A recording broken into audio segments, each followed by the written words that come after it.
rational number is 9. Check all the statements that are true. So now we're still looking at rational versus irrational.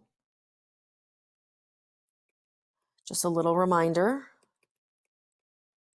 Irrational numbers include pi, square root of a non-perfect square, or a non-repeating or ending decimal. So it'll be like a decimal where you have the dot, dot, dot, and no pattern. So let's look at our first one. Since it is a ratio of 2 integers, it is irrational. Okay, a ratio of 2 integers means it can be written as a fraction. If it can be written as a fraction, it's rational. So that's a no. Since it's a ratio of 2 integers, it's rational is really what that should say. Next one.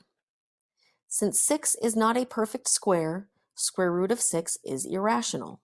Remember our irrational numbers, non-perfect squares? So this is true. Since it is a terminating decimal, it's rational. That is true. If the decimal ends, it's a rational number. Next one, since it's repeating, it's irrational. That's wrong. If it's repeating, that makes it rational.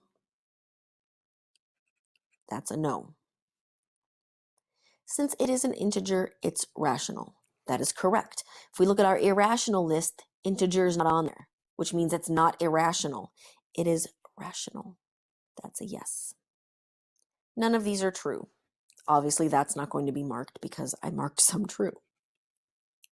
So this is a little bit of one where you have to think a lot more about what it's saying here, okay? Because it's trying to decide, do you know what makes something rational or irrational? Practice exam number 10.